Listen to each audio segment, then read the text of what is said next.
to my channel. My name is Lisa Allistway, and on this channel, you will find a variety of inspirational and informational videos. So if that sounds good to you and you haven't subscribed, please subscribe. My guest today is Ashley Grubbs, who is a professional organizer and the owner of Mind Your Mess, located in Houston, Texas. I will be linking her website down below for your reference. Welcome, Ashley. Hi, thank you for having me. Thank you for coming on. Nice to meet you. You too. Awesome. Can you share a little bit about your background and why you wanted to be a professional organizer? Yes. So I actually had no idea that this is what I wanted to do. I was working for a physical therapy company and I was the rehab specialist. I have a degree in kinesiology. I loved what I did, but I just felt that I wanted to do something, own something, do something bigger. And I started paying attention to patients of mine that were always on time, never missed their appointments. They always were full of joy. And I started asking them questions, and they all had something in common. They all owned their own business. And they all used a lot of their business to give to others. And so I started realizing that that is the key to the path that I wanted to follow. And so I started thinking about, well, what is it that I love to do that I'm really good at? And I thought, well, I love to organize. And I've kind of been an organizer my whole life. I think it was something that helped me control what was going on in my life as a child. And so I just used that to start a business. And now here we are 5.5 years later. Awesome. Awesome. That's so cool. I know like this whole business concept of helping people organize wasn't really a thing like 30 years ago, maybe even 20 years ago. It seems like it's somewhat of a new trend, not even a trend, because I think it's going to last. But can you kind of speak to what is the popularity around organizing businesses? Yeah. So I think that a lot of people have realized that if their home is not organized, if their stuff is not in a place of tidiness, it makes them feel very chaotic. There's been a lot of studies that show that our stuff is directly correlated to stress levels. So if we go into an environment, or if we're living in an environment that is visually cluttered, that has too much stuff, it actually really does weigh on us. And I think that people are really starting to understand and realize that if our homes are not a place that we absolutely love, it's going to trickle into every aspect of our life. So we always want to start in the space that we're living in or that we're spending the most time in. And that's also starting with ourselves and then the things that are around us. So let's unpack that. You said that it helps you, that having clutter in the house, it weighs on us. What do you mean by that? So a lot of people tell me that they're overwhelmed because they can't find anything. They feel stressed when they walk into their home. They're not happy. They want to go somewhere else. They can't work at home because all the visual clutter around them is putting a lot of stress on their body. They can't focus on their work because they're trying to figure out where things are. They're constantly wanting to clean. And a lot of our clients have tried to organize their own space, but what they're missing is setting up systems that work for them. And that is key to staying organized. So when we feel like something is weighing us down, we need to start looking not only within ourselves, but also at the things that are surrounding us. And who are we hanging out with? What are we doing? Where are we spending most of our time? What is surrounding us? And that's when we need to start purging and decluttering these things to find who we actually are again. Yes, I know that if I even have like a pile of clutter, it can affect like my energy level in a sense that I know that I need to tackle it. It's like visually not appealing. And so I think when we can like even pick up small messes around the house, it just improves the overall energy in that space and yourself. Yes. And I believe that energy is a real thing. It is actually a thing that you can feel in your environment. And when you are living in an environment full of stuff, that brings that energy level down. And it does, it weighs your space down, it weighs you down. So it's really important that we clean it up and we open up things and we create more space by purging things first to create a better flow of energy.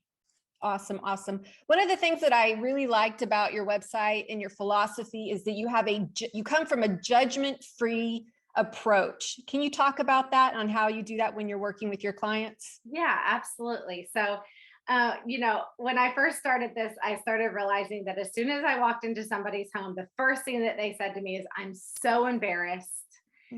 You've probably never seen anything like this." And I can assure you that we've seen it all. And messes actually excite us because we have the opportunity to change somebody's life. So we want people to know that when we are helping you in your home get organized, helping you declutter things, it can be very emotional. We understand that. We're human also, and we are not perfect. Like me and my team, we are not perfect. We have dealt with certain parts of our lives where maybe we're dealing with something and we're having an emotional attachment to it. So we understand where people are coming from, and we want everybody to know that we ask questions and we help clients rationalize things in their brain so that they're not so emotionally attached to it, but we're never going to make anybody get rid of anything. So when we go into a space, we're not judging somebody and saying, "I can't believe that ABC happened," or that this is like this. Like, we're all just living in this life, right? We are all trying to do the best that we can. And so minding your mess is not perfection, right? It's just trying the best that we can and asking for help, being aware that we need help and asking for help, because we all ask for help. And so we're not ever going to judge anybody for trying to ask. Yes, and that emotional attachment is huge. Sometimes people are sentimentally attached to things. Maybe it's something that's been passed down, dishes from generations in their family, and they don't feel like they should get rid of it. They'll feel guilty if they get rid of it, or they spent a lot of money on certain stuff and they feel guilty for spending that money. So thus they rationalize in their head that they can't get rid of it. What are some of these emotional attachments that you typically see? So exactly what you just said. A loved one has passed away. There is, or you've gotten a divorce, or you've had kids and you're not going to have any more kids, but you still have all the baby things, even though you're not going to have any more kids. So there is that emotional attachment to it. And you're thinking about, you're attached to the memory of that thing, but not the actual thing. So if we're not using this thing, then we're probably not actually attached to that item. We're attached to the emotion that that item brings us. We're attached to the memory that we have surrounding that item. So is there a way that we can detach from that item and just hold in our heart that memory and those feelings? And how do we get rid of guilt and shame of getting rid of something that somebody gave us that has been, let's say, passed down or something? So we're going to ask the client certain questions about who passed it down, how long has it been in the family, when was the last time you used it, pick it up, how is it making you feel right now? And 9 times out of 10, the client says, well, right now when I'm holding it, it's just making me feel like, why do I have this thing? I want to get rid of it, but I just feel bad. So we walk them through this whole process. And by the end of it, most of the time they're like, I don't need this thing. Like, it's not bringing me the joy and the happiness that I thought that it did. It's the actual memory of this thing. So there's different ways that we can help people capture that memory forever, right? And we also help people create like a keepsake bin. So if there are things that like they just can't bring themselves to get rid of, then we're going to put it in, maybe 2 to 3 bins. We'll say, okay, these are the bins that we're going to put your keepsakes in. If it doesn't fit in this bin, at the end, we're going to go through everything again, and we're going to try and rationalize things again. And we're going to say, okay, what is the most important thing to you? we're going to walk them through that process. And sometimes it's a very long process. Sometimes it's not. Sometimes people are like, okay, I'm over it. Like, let's move on. It's kind of like we say that this part of your brain is like a muscle. So when you first go to the gym and you're doing push-ups or something and you've never done them, it's really hard and you don't like it and you don't want to keep doing it. But the more you do it, you're going to keep building those muscles. So it's just like when you're starting to declutter and get rid of things that might make you feel happy, you're building that muscle. And over time, you start to realize that those things don't bring you the joy that you thought that they did. And it's easier to say bye to them because you have to reach your goal. If your goal is to live in less clutter and feel happier in your space and have organization with bins and baskets and labels and systems, then the only way to get there is to first get rid of things. Most definitely. I have this theory that the stereotypical American, for the first third of their life, they probably didn't have a whole lot. And then in the second third of their life, they start acquiring all of this stuff. And then the last third of your life, you're like getting rid of it. So it's like this like weird cycle, like it's almost a vicious cycle that you can get on. We've acquired so much stuff, and you can see that in people's basements, their closets, under their bed, and their junk drawer. It's just cluttered. And I really liked that you did a nice breakdown of how people have to start first from wanting the change, because I can imagine it'd be very hard to work with somebody that doesn't even want to start with that, thing to start off with. Yeah. And, we always, when I do a consultation with people, if it's a big declutter job, I ask them specific questions to make sure that they really are ready, because I don't want to waste their time, right? I want to make sure that this project feels successful to them. And so it's really important to us that we can meet their expectations, but they have to be ready. There's a readiness to change, definitely. So what do you do with the extreme end of the spectrum? Let's say you have a hoarder, they want to change, but you're dealing with the extreme, like somebody with the psychology of like hoarding, like newspaper clippings from 50 years ago, they have stacks of it in their house. What do you do with that? That's a great question. And we get this question a lot. So we don't work with people that are hoarding. Okay. So we have people that we can recommend them to, but that is beyond our scope of knowledge, right? Like you said, that is when I feel a psychologist or a therapist should come in. There's a lot of different scenarios. We've worked with people that have a lot of stuff, but they're not actually hoarding. It's like they've had a major life change over the years. They've just accumulated too much stuff. But when I go to their home and I ask them specific questions, I can tell that they are actually ready, that it's just gotten kind of out of control. So there is a line there. And I feel like we would be doing hoarders a disservice by trying to help them, because that is just beyond our scope of knowledge. So you think they need more professional help to kind of let go of the psychology of stuff? Okay. Yes.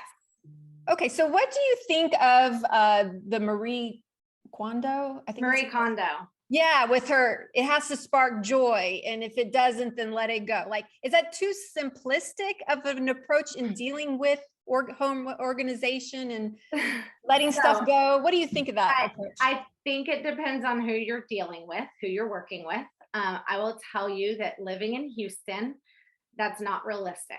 So everything's bigger in Texas, right? Bigger homes, bigger land, bigger everything. And when somebody has, a very large home, 3 kids, a walk-in attic, they love to decorate for every season, they love to have keepsake bins, then no, it's not realistic to me. For me personally, that is kind of the method that I use. But I have no emotional attachment to items. That's just who I am and how I am. However, most of our clients are not like that. So I could never expect them to pick up every item that they have and ask them, how does this make you feel, right?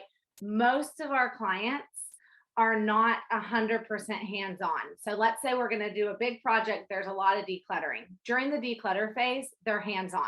After that, they're hands-off. We know everything here they're keeping. Let's put it in bins. Let's organize it. Let's create systems. Let's put labels on it. And during that declutter process, we learn a lot about the client so that we can create systems for them that work for them. So I think it depends on who you're working with. If a client tells us that they really want to be minimal and they truly want to be a minimalist, then we might use a little bit of that method. We are not certified in that method though. So I don't say that we use the KonMari method, right? Like we just help clients fit their lifestyle. We help them declutter and organize so that it fits their lifestyle. And most of our clients are not minimalists.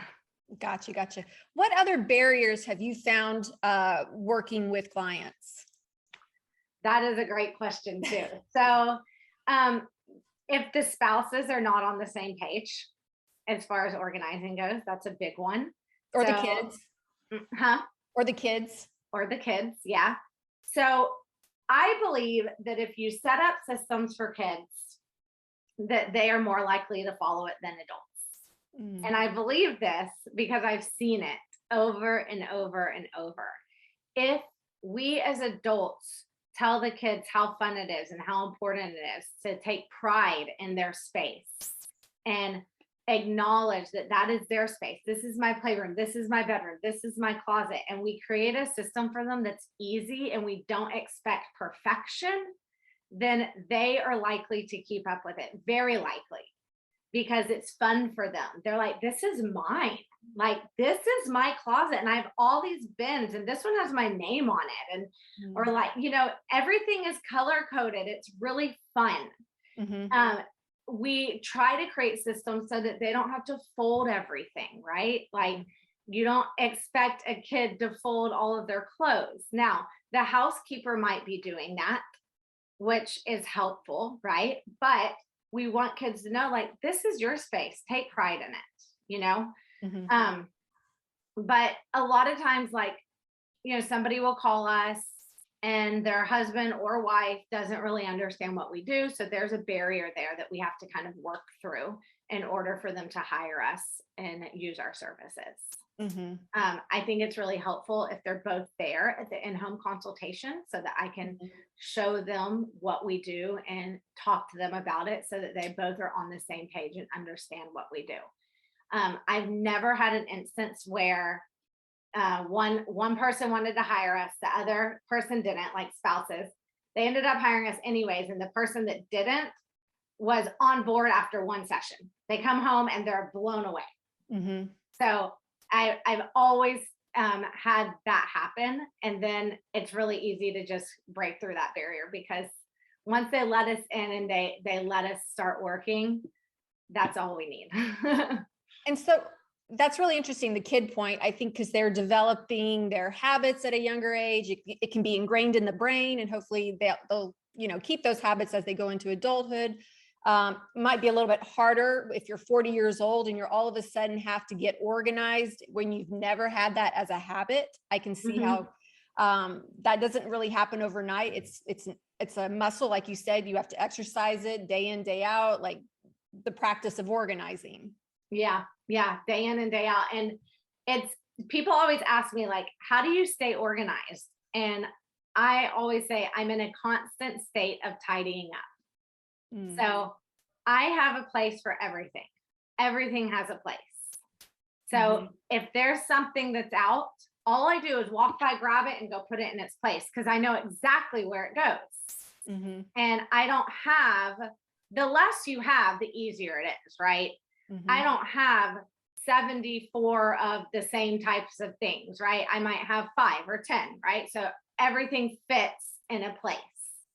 So if everything has a place and you know where it is, or you have an idea of, okay, it's somewhere in this closet and you have labels on it, it's very easy to tidy up. It's so fast, especially like a playroom or when kids bring their toys into the living room, the kitchen, and the dining room. if everything has a place, all you do is a quick sweep of that space, put it all back right where it goes, with in the bin with the label on it, or in this playroom in this specific spot. But if everything doesn't have a place, we can't quickly clean up. And that's when things start piling.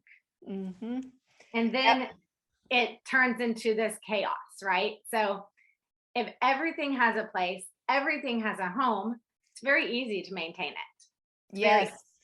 Except I noticed, like, you know, once you get off of that routine, let's say you throw a shirt on the exercise bike, and the next day you throw another shirt on the exercise bike, and before you know it, it's covered in shirts and nobody's using the exercise bike. Like, it's so easy to get off track if you're not, I guess, a little bit OCD about being tidy, would you say? I think if you have a system, you're much more likely to stay on top of it. If you've spent money to have somebody come into your home and put these systems in place, you're way more likely to stay on top of it. If you've spent your own time organizing and getting systems in place, you're more likely to stay on top of it. Let's say that it does pile up on the exercise bike, but everything does have a place. It's still going to be much faster to get everything in that place, and it's going to be less likely to continue to pile up for months and months and months, because you do have that system. If you have no system, then when it starts to pile up, where are you going to put everything? Right? There's nowhere to put it in the closet, because the closet's probably overflowed. So when we have a little bit less, and everything has a home, even when life happens and things do get, off track, then it's much easier to just get back on track.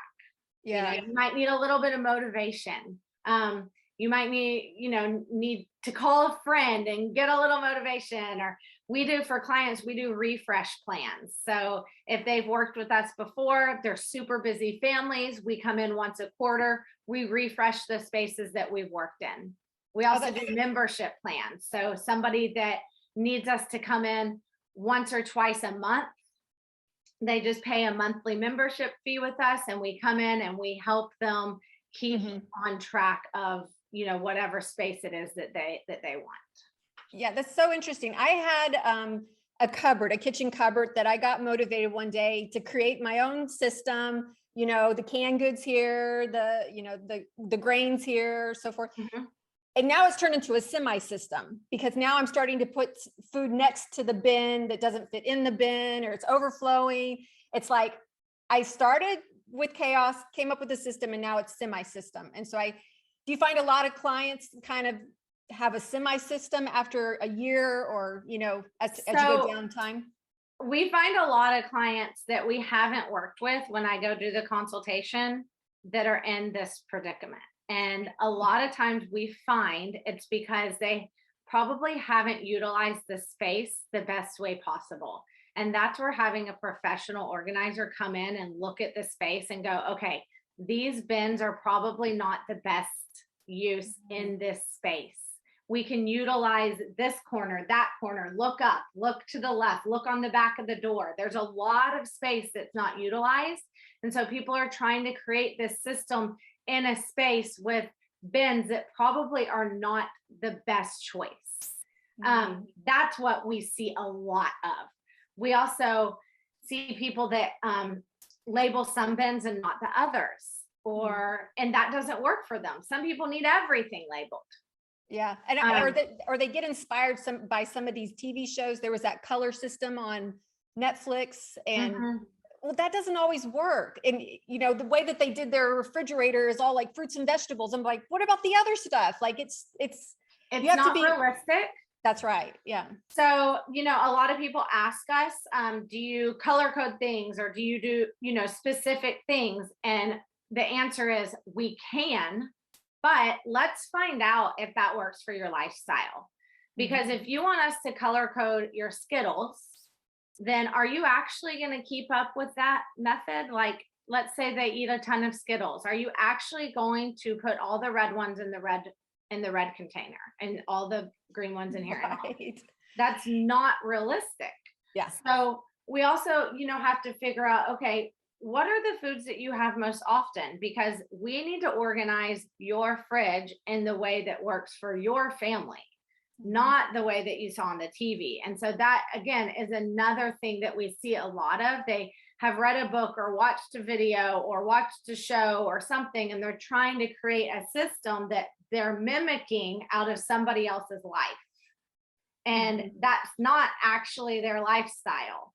So that's where we come in and we ask a lot of questions to figure out what their lifestyle is. I mean, how many kids do you have? How old are they? Do you want them to make their own, lunches? Do you want them to be able to grab their own snacks? Do you want the candy up high or the candy down low? Do you want, there's a lot of things that go into organizing, and it's not just we come in and just make it look beautiful. We set it really up specifically really to that person's needs. That's so good. Okay, so that's kind of the kitchen area. It's its own monster, but let's move to the closet, because I know most people only wear 20% of their clothes. The others are just hanging there for the whole year and never worn.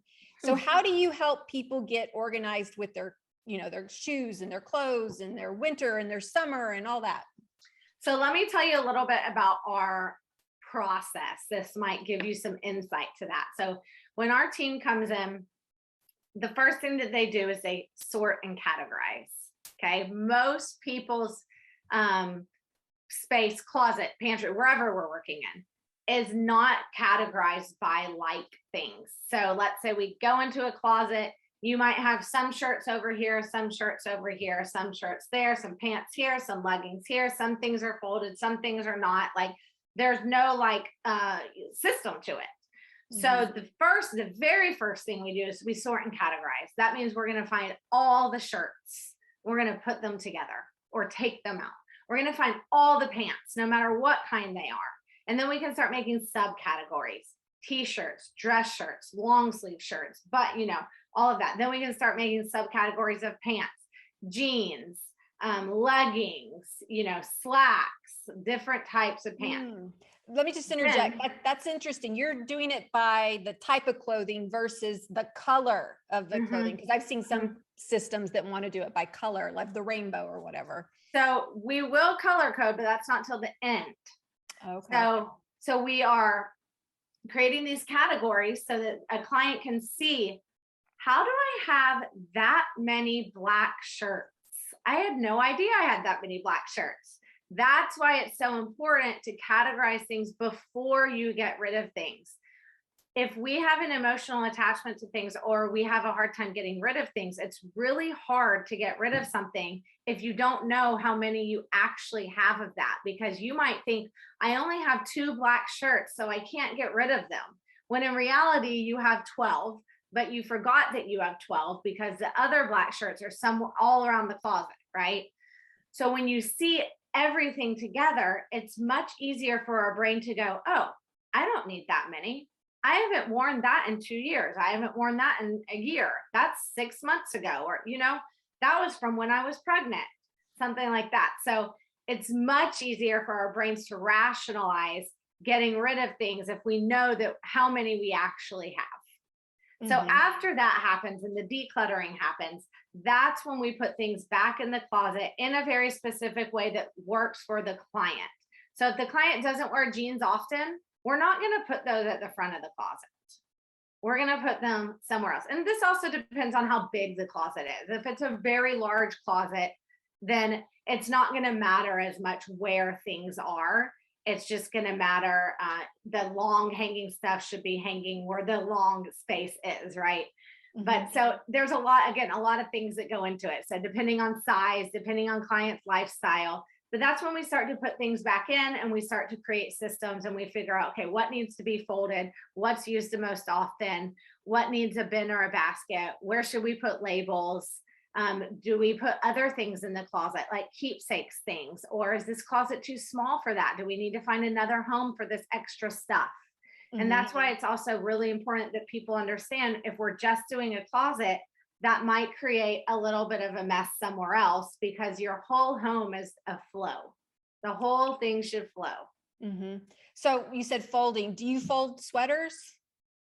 Or we can, sweaters? Just depends. Okay. Just depends. I hang my own sweaters. Because you want to see them like Some clients hanging. don't hang. Some Yeah. clients we fold and we file fold them, which means that they're not stacked this way. They're folded this way, like in a drawer or a bin, so you can see every single one. Yeah. So do you teach your clients how to, fold the jeans like they do at the retail store, fold the socks nicely and neatly into the drawer? Do you teach them those skills as well? If they want to learn. Most of our clients don't want to learn that. They have somebody that will do that for them. Okay. But if they want to learn, so it's very easy to like fold the jeans the way that we fold them. I typically don't fold somebody's socks unless they ask us to, or their panties, or their sports bras, because they're not going to keep up with that. Our clients are not going to keep up with that. And they're not going to ask somebody else to fold that for them. Like if they have a housekeeper that's doing their laundry, they're not going to expect them to fold their sports bras, So we create a space to just toss those things in. Some people want it folded and they want them color coded. Great, we can totally do that. So again, this is where it comes in of us asking questions to the client to figure out what their needs are. And the folding is, we'll show them like, this is how you fold the jeans. This is how you fold, or some people want their jeans hung up. So we don't have to fold them, Okay. That's cool. So what are your thoughts on out of sight, out of mind, like having a junk drawer? Or do you think like we should tackle that junk drawer, even that's affecting our energy space and so forth? It's affecting our energy. Yes. Even if it's out of sight, out of mind. Yes, because it's not actually out of mind. It's deep in here. It's in here. And we tell people we're going to turn your junk drawer into a command drawer. These are the things that you need the most often in your home. These random little things, right? That you can come here and just grab it. So it's not junk. If it's junk, you probably don't need it. So we turn that into a command drawer. All the things are in there that they need, like a pair of scissors, maybe a screwdriver, some tape, some markers, a pen, a pencil, extra key, just random things like that you're like, where do I put this stuff? And I'll tell you, that's one of our favorite things to organize because it makes a huge impact on people. They say that they're like, I forgot that I had this, or I have been looking for that thing forever. Yeah. And then it's in their command drawer now, and it's nice and organized. So I would imagine maybe one of the more challenging places in the home might be an attic or a basement or a garage where people can just like shove all their stuff in there and not have to think about it.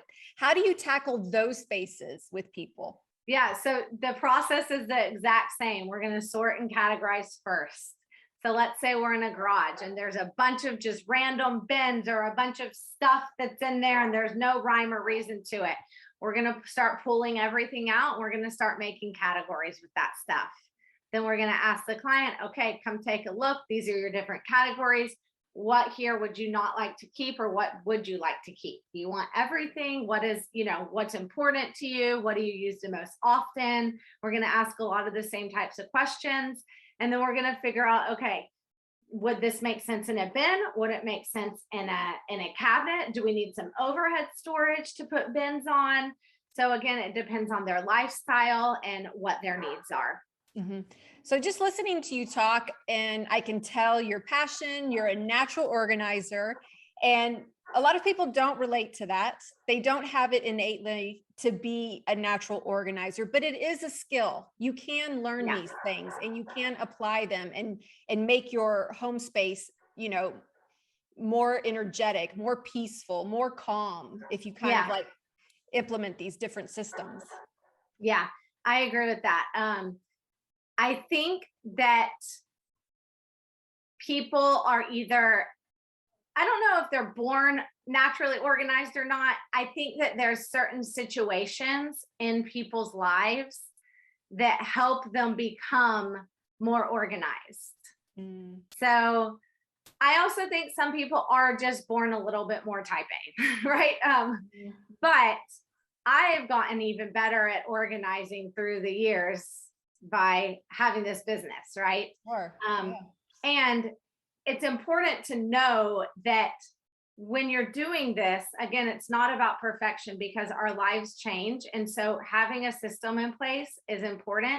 And then you can easily tweak that system when something comes up. And I think that everybody can learn that.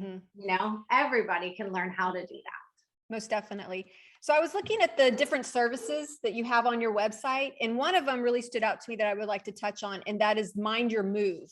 When people are trying to move and get organized and feeling overwhelmed. Talk about your experience with helping people in that process. Okay, yeah. So the first thing that we love to do is we like to help people declutter before they move. Yeah. So some people, some people hire us for this part, some people don't. But we go into somebody's home, and this is when we come in and we go through the process. Sort and categorize, asking questions, deciding what's important to go into your new home. Do you want to bring all of this stuff? What do you not want? We're basically, we're not organizing at that point. We're just decluttering. Now, when we put things back into a closet, we're not going to put it back in a messy way, right? So we're organizing to an extent, but the main thing that we're focusing on is decluttering and deciding what's going to go into the new home.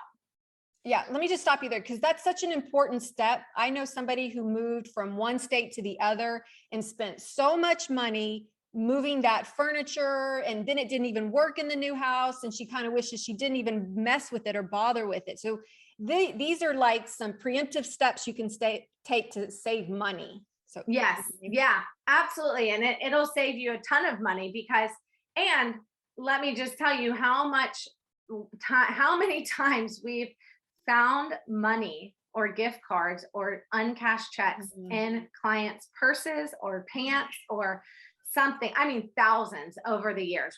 I could count thousands. So that alone helped pay for some of our services. So yeah, so that is ideally the first step, right? Some people end up calling us after they've moved and they say, oh my gosh, we should have done this before we moved. But we're like, that's okay. So we can still help them declutter. Now, if they've already decluttered and they call us, then great. We can go into their new home. We get to help them unpack, set up systems, and organize everything in their new home. And it's done, boom, very quickly with our team. So that way people can focus on living their life, doing the things that they love, settling into their new home quickly, because moving is stressful, no matter how much stuff you have. Like, most definitely. It's stressful. So our goal is to make that stress level go down and just for them to know that they can walk into their new home and everything's going to be organized within a few days to a week or two. Especially if you're downsizing, it is overwhelming to go from a large house to an apartment or a smaller condo or what have you. And so it's real helpful, especially if you're dealing with like elderly parents that, you know, are going to downsize. You might need a service like this to kind of help hold their hand and help them through the process. Yeah, absolutely. And it is important too, especially if you are downsizing, even if you're downsizing to, you know, from a 5-bedroom home to a 4-bedroom home or something like that. You mentioned earlier about the furniture, right? Somebody might move and then the furniture doesn't work in their new home. So it's not on our website yet, but we actually just added design services, interior design services to Mind Your Mess. And so we would love to be helping people with, you know, if they're moving too, with their new home and to helping them decide, okay, is this furniture going to work in this space? So contacting us before they move so we can look at their current furniture and look at their current space, look at their new space and help them decide, is this going to work? Or do we need to help you decide on what new furniture and, you know, rugs and lighting and all of that goes in this space? That's so good because there's functional furniture, right? There's beds that have like drawers underneath. And if you're limited in space, you might want to purchase that bed and think about your furniture being more functional and having more than one use. Yeah. And we see a lot of times that people are lacking storage. They're lacking storage. And so talking to us about what their needs are it's important for us to know, because then if we see their space, let's say they're about to move and we see their new space and we're like, oh, you don't have enough storage here, then we can help them find furniture or pieces that will help create more storage in their house. Fantastic. Another cool thing I see that you guys do and provide is holiday services. What exactly is that? Okay, so a long time ago, I had a client ask me if I could do some gift wrapping for her. And I was like, sure. I hadn't really thought about it before. And this was back in 2018, I think, and it was just me. I hadn't built a team yet. So I did some gift wrapping for her. And then it kind of just, I said, well, I could do this. This could be like a thing every holiday, So I started doing it every holiday, and now it's actually like a part of our services. So if somebody needs some gift wrapping, they can call us and say, hey, I have a ton of gifts. I just don't have the time. Can your team help me? Absolutely. Yes, we can. And we'll wrap those gifts for them. The other thing that we do that is one of our favorite things is we help take people's holiday decorations down and we organize it for them. And that is so important, because how many times do people pull out their holiday decorations? They have no idea where anything is. Half of it's broken. There's no labels on anything. It's not nicely organized. Like, if we could just get everybody's holiday decor organized, that would be a dream. Yes. Because that's kind of a pet peeve of mine, is storing stuff for 11 months out of the year. It's just put away, taking up space, and you only pull it out for, a month, let's say. So I think it's key to really pare that down to just the things that really, gives you joy, that you really like, and that makes it worth storing it for 11 months. Yeah, absolutely. And there's like a lot of people that when we're putting things up and organizing it, we'll be like, why didn't you use this decorations this year? And they're like, oh, I don't like that. And we're like, okay, can we take it for you? Can we get rid? They're like, yes. Like, thank gosh y'all are here, because then we're able to actually help people get rid of things as well. Mm-hmm. So when you help people get rid of things, where do you donate them? Do you take them to like Goodwill, Salvation Army? Like, where does all this stuff go? So it depends on what it is, but I love Dress for Success. So that is a program that helps women get back on their feet. Right. And so if it's a client's clothes that are in good condition, then I always take them to Dress for Success. We do take some things to Goodwill. One thing that we do a lot is we ask our client, are you affiliated with like a church? Do you have a church that you could donate this stuff to? Or I ask, the gym that I attend has like 300 members. And so I'll post on their page, like, hey, I have a client that's getting rid of this stuff. Does anybody have anybody in need, or their church? Are you guys helping specific groups of people right now get back on their feet, or housing people? And do they need a couch or a mattress, or do they need shoes, or, what do they need? Kitchen stuff. A lot of times they're like, they need kitchen stuff. So I'll take it to my gym and help those people. But so it just depends on where it is. We do use Goodwill a lot though, because it's like a lot of the stuff is just random things, that Goodwill takes. Sometimes Goodwill's not taking like furniture and stuff. Yeah. So that's such a good reminder though, for your clients that are having a hard time letting go. If you can just remember, you're not using it, somebody else can. And so maybe that could be a motivator to like help you get rid of it, because somebody else can actually have and put it to use. Yeah. And a lot of people say like, the reason I haven't gotten rid of this is because I want somebody else to use it and I don't know who to give it to. So then that's kind of our job to help them find that person. Yes. Have it find a new home for sure. Yeah. Another cool thing I see that you guys do is that you offer virtual organizing plans. So even if you're not in Houston or in the suburbs of Houston and you're wanting to use their services with technology, you can help people organize via virtually. Can you talk about that a little bit? Yeah. So we will do a Zoom consultation. And the reason I do Zoom is because I can record it and then I can review it. If I need to, I can share it with my team. Like if I put another organizer on that project, then I can share that consultation with my organizers. And we basically write out a plan for this person. So it's like a DIY plan. And then once a week, yes, do it yourself. And then once a week or every other week, we will connect with them via Zoom and help them through their sticking points. Or if they go, okay, am I measuring these spaces right? Or people just have a lot of questions as the process goes. Or let's say they need help getting rid of things and they need me there. Then we can do a Zoom call and I can help them walk through this process. Mm-hmm. And then, while they're doing this plan, I'm here via Zoom, walking them through, helping them through the sticking points, helping them find the best bins and baskets and things like that. Very cool. So you mentioned a team. Can you touch on who your team is and some of their expertise? Yeah. So I started to build a team because I realized that I could not do this myself. I was spending a lot of time at clients' homes organizing by myself, and I realized that people want things done much faster than that. Mm-hmm. So I started building a team.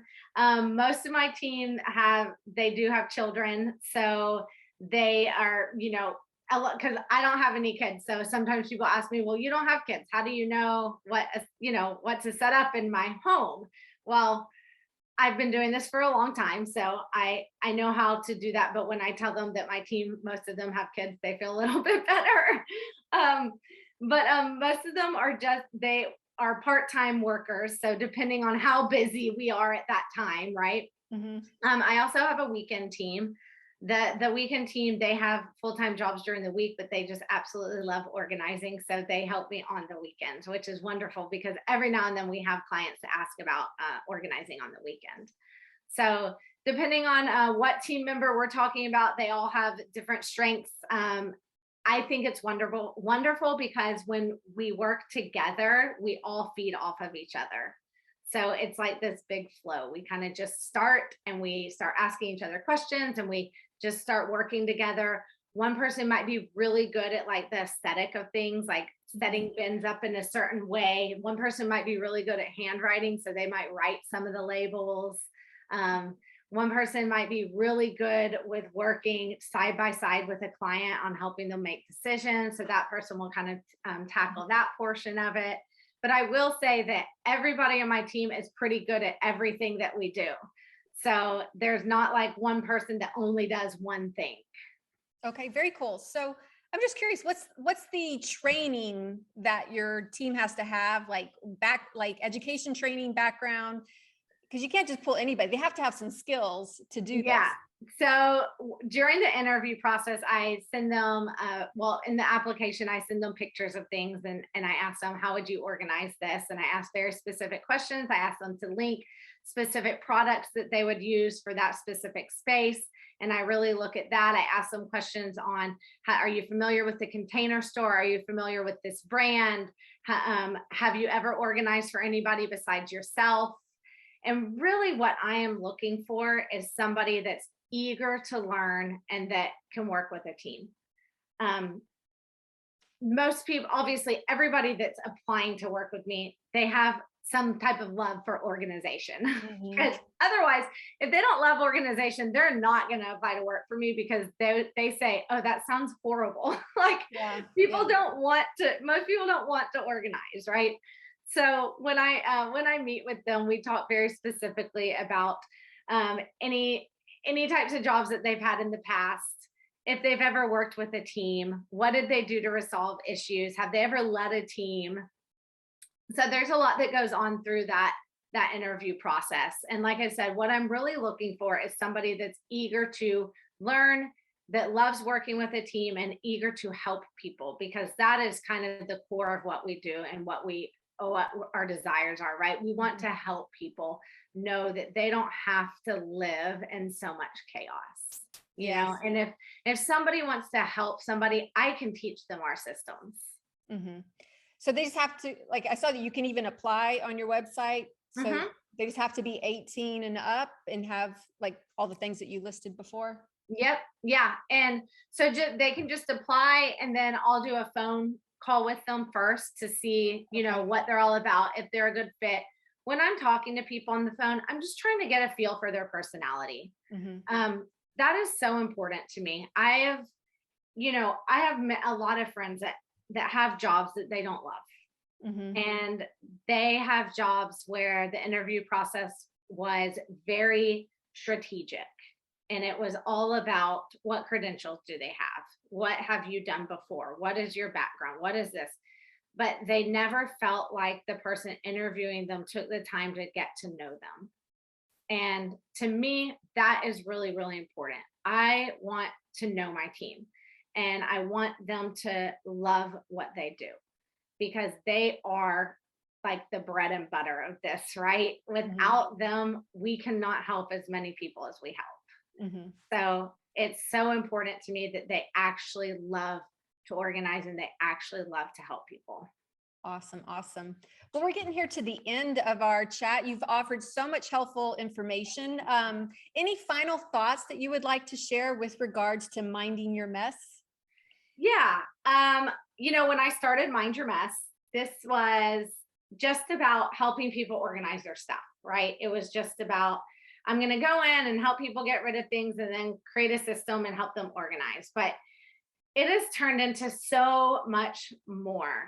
And I always want to tell people, and this is a theme that I've noticed with a lot of my clients that are not organized. It's because one reason is because they are not taking care of themselves. So life gets messy, right? We all face challenges. We all face hard times and it's up and down, right? But the first thing that we always need to do is take care of ourselves. And to a lot of our clients, taking care of themselves is asking for help and not being afraid to do that. So even as a business owner, I mean, I have asked some of my team to help me organize just because I couldn't get it done myself, right? So knowing who you are and being true to yourself and going, okay, how do I mind this mess? Whether it's like a mental mess, a physical mess, whatever you're facing in your life, just start with yourself and figure out what is it that makes you happy and what is it that's bringing you down. And a lot of times it is our space that we're living in. So starting like with who you are and then kind of looking around and seeing what you're surrounding yourself with. The reflection. Oh, that's so interesting that people wouldn't think that like cleaning up a clutter pile can change your life, literally, if you want to really dig a little bit deeper and get to those roots. So yeah. Awesome. Yeah. Well, thank you, Ashley. It was a pleasure meeting you and learning about your business. And I hope people come and check it out. I do think it, like I said, can change your life. If, these are first world problems we're talking about. If you have an abundance of stuff, like, I think it's so key to like figure out how to make it more purposeful. And I like that you're helping people in the process. And I hope that today's video provides some inspiration for people to mind their mess. I do too. Thank you very much for having me. Thank you. And if you guys like this video, please give it a thumbs up and don't forget to leave a comment down below and don't forget to subscribe and hit the bell to be alerted to when the next video drops. Thanks for watching.